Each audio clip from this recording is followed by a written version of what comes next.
So just going to run through and confirm they're happy with the menu for this week leading into the French game. And we've got our soup starter with our salad table.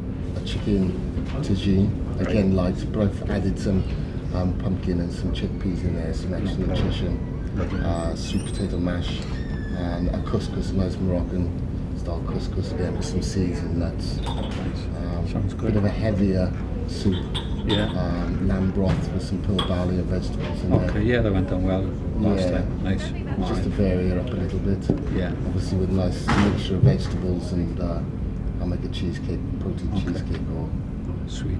A little snack then, something like that. On the evening snack then, maybe some fish cakes or... Fish cakes be good, some cod goujons, yeah. Keep in with the fish theme and some salad. And I'll add some banana and oat pancakes to that as well for the... Nice, get some carbs in. Yeah. We're good to go, mate. Good to go. Another week done. Another week done. Look forward to it. Top man. Cheers, lads.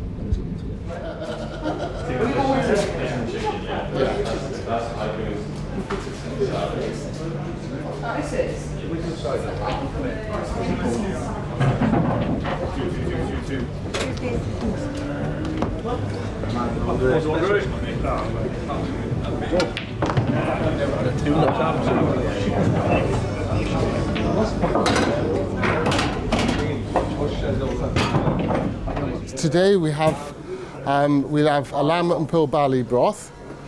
And then for the main course we've got a chicken tagine, sea tuna and sea bream with a mango red onion salsa. We have Moroccan couscous with fruit, seeds, nuts, sunblush tomato, sweet potato mash, and we have some delicious Mediterranean vegetables, which I will go and get this minute.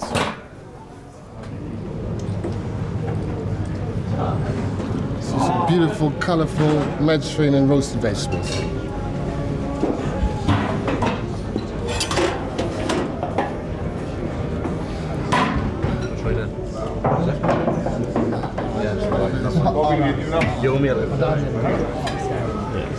Which I can believe.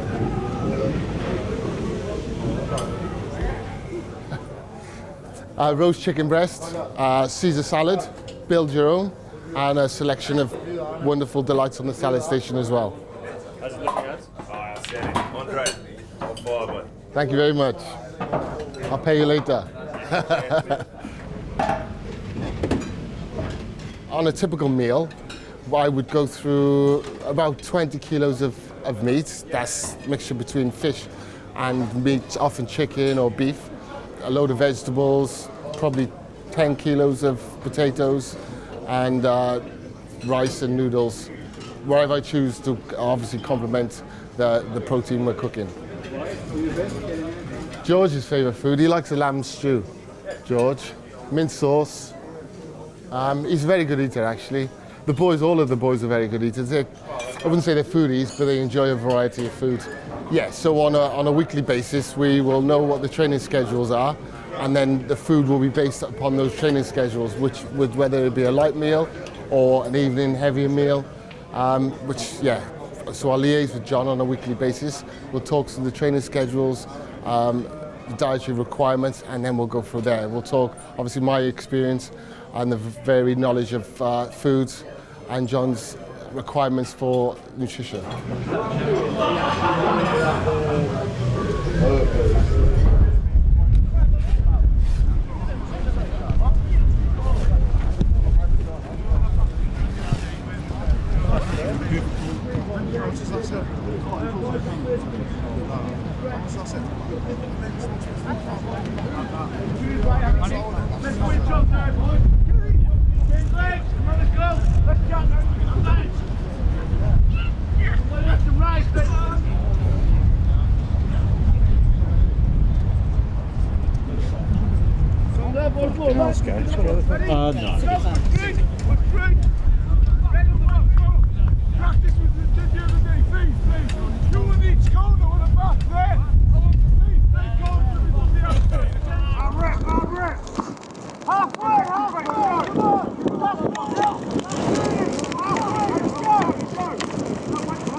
It's a new French side with a new outlook, a new coaching setup. Again, we're at home as well, so we'd like to think that we won't, like I say, give them a start to make it difficult for ourselves in the latter stages. Obviously, last year the conditions was probably more telling on the impact of the game for both sides. Obviously, we probably started cold in the quarter-final of the World Cup after a tough game against Fiji the week before. We don't want to think or rely on a home advantage, but ultimately the messages would be stick to process, stick to the things that we probably didn't do to give whatever opposition team the ascendancy in a game and go on from there. It's not about overreacting or worrying. Sometimes you have to stick to task, and that's what we did in those two previous encounters. After 2 wins, they'll be relishing the opportunity to come to the Principality Stadium in the middle of the Six Nations after a fallow week, another fallow week to come. I think they'll be relishing the opportunity. I know I would be. I am because I'm at home, like we've said. So I'm sure they'll be relishing.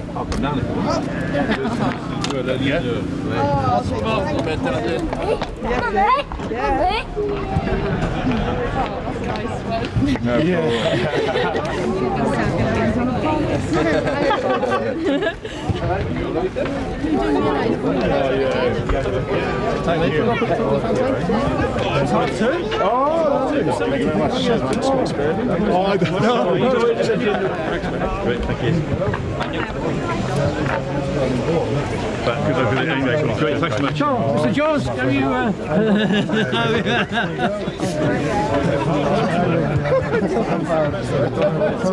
You always miss that, man. That's all I wait, isn't it? Good smile.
Without the ball. Ali wins shout, tosses and you shout, okay? This one.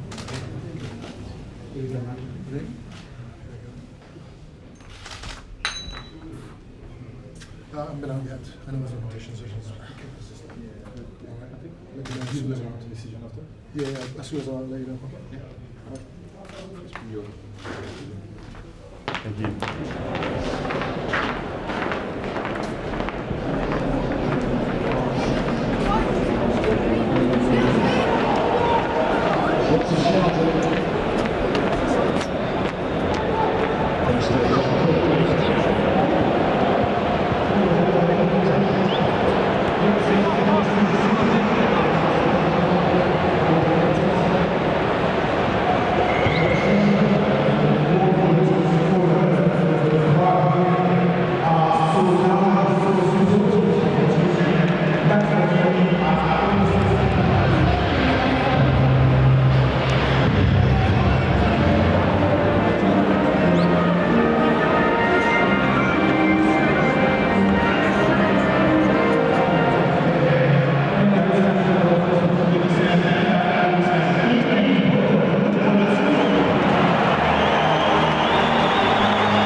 Against Wyn Jones, the props closest to Gareth Davis.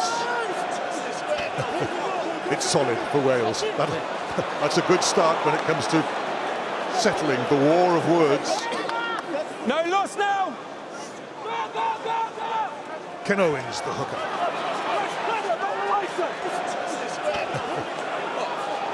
Siggy Bai didn't wriggle away fast enough. It's a penalty advantage to Wales. That's a silly error because straight away they weren't committing to the ruck at all. So there was one guy in there and he gave a penalty away. Dan Biggar, who has taken on the kicking duties. Lee Halfpenny, of course, at fullback for Wales. Dan Biggar to put Wales in the lead. Beautifully struck. Wales 3-0 up. They're all around this ball. Tipperick. We have a penalty advantage to Wales. 3 easy points on offer. And Wales, at this precise moment, will probably take them. You know, I'd like to see play a bit of counter-attack in rugby, but the chase is so good. Cambiger takes the 3 points on offer thanks to the penalty kick. Wales 6. Real pressure. The 2 line-out jumpers, 7 Charles Ollivant and 6 Francois Cross. And then presumably a lot of heavyweight shoving. Oh no, they're going for the front peel. And it's worked brilliantly for France. Paul Willemse, the second row. Still a knock on, only a knock on. Lee Halfpenny still down. Play goes on around him. Nick Tompkins chases the little dink forward. He finds Gareth Davis. Men in support. Johnny McNichol. McNichol twists, turns. No, wrong way. Nick Tompkins goes the other way. It's still on for Wales. Another change of direction. Ken Owens leaves it for McNichol. They're getting a little extravagant. Alan Wynne-Jones does get the ball. Excellent pass to Josh Adams. Penalty advantage. It's a penalty advantage to Wales. Moriarty digs it out. Referee caught up in the action. Will take the penalty. They regroup quickly, and Dupont stops to go left. I just didn't think you had a clear. You had one hand on it. I need to see you trying to lift it. That's all. That's right, yeah. But I didn't call you off because I thought you were doing a good job. Have that. How good is this from Alan Wynne-Jones here? He buys all the time in the world, manages to make the offload. Cambiger, that's the simple penalty. Wales up to 9.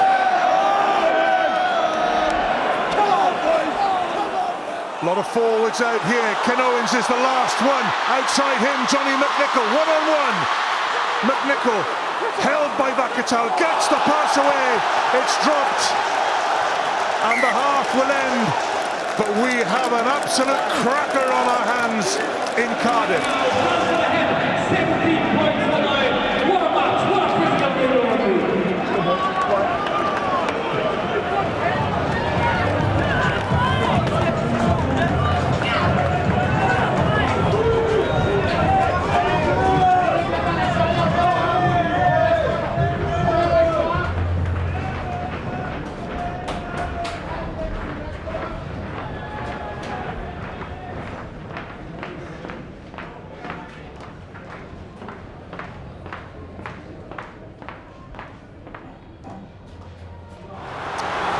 Wales have been here before, namely at the end of the first half. Here we go again.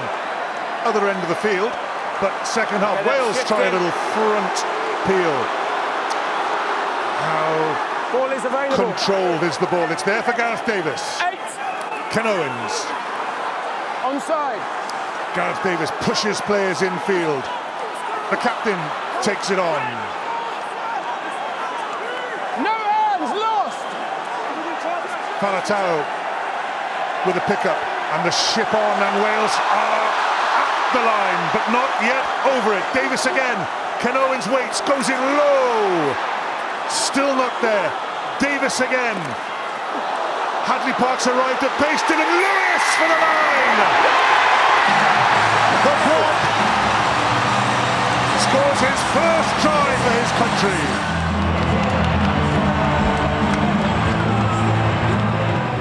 Switch of direction.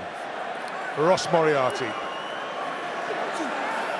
Thumping tackles go in from France. Flatter pass. Hadley Parks surging forward. Better for Wales. Now a chance. Hard pass. Well taken. Tompkins. Interception. Omar Ntamak intercepts and runs away, and France see off the pressure, score the try. Tompkins. Played the arm, he to played the Bigger. arm. Jared Evans. Numbers for Wales. Johnny McNichol. Excellent tackle. Shah. It's Ryan Elias to Aaron Wainwright. Wainwright can't get the pass away. Must be Johnny McNichol. Jared Evans. The corridor closes. Still there for Wales. Ryan Elias again. Williams to Justin Tipperick at full pelt. A metre short from the line. Williams to Dan Bigger. Still going. It's over.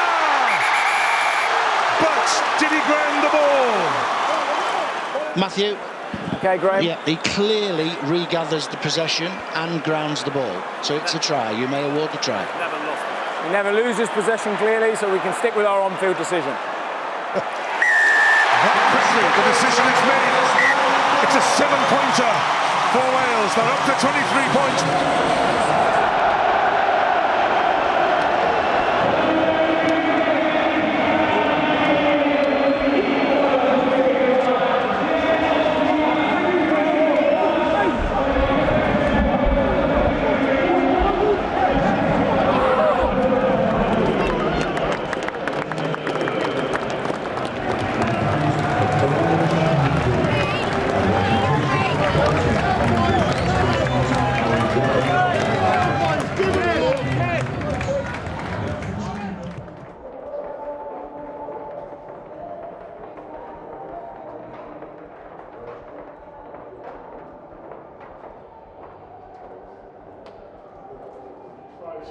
Yeah, just gutted really. You know, there was a lot of positive to take away from that game. Obviously we had a hell of a lot of possession. Just obviously converting those points in key moments. Obviously a couple of decisions didn't go our way either, which didn't help. Yeah, look, it's been great. You know, obviously chatting with Will this week, and you know, he's been really good about the place as well. And you know, massive congratulations to him as well, obviously on his first cap. I think we're back in on Tuesday, so we've got a couple of days now to get the body right, and I'm sure it'll be a tough training week this week coming up, and obviously just all geared towards the England week starting obviously the following Monday. So you know, it's always our biggest grudge match, and yeah, hopefully there'll be plenty of Welsh fans there cheering us at Twickenham.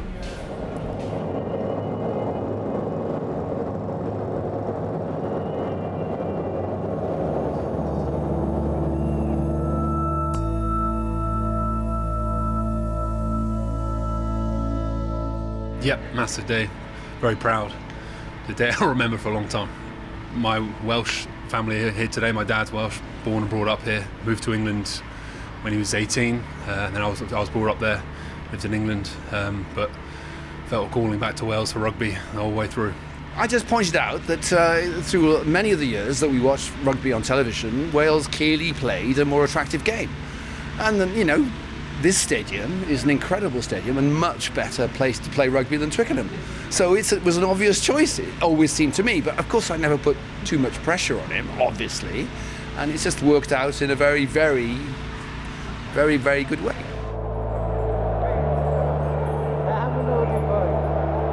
Oh, it was a bit of a roller coaster, to be honest. Like, being on the bench is always up and down, like you're kind of living the game before you actually get to be involved in it.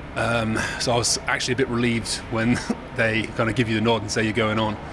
And then just incredible experience, like the stadium, the fans.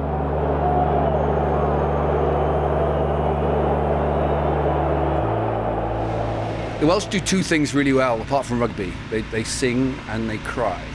And if you pushed me to answer that question honestly, I'd probably end up crying. It's a special day. You know, this, like I've always said, this I wanted to test myself at the highest level, so to be able to play test rugby today was a dream come true, and do it in a Welsh shirt was extra special.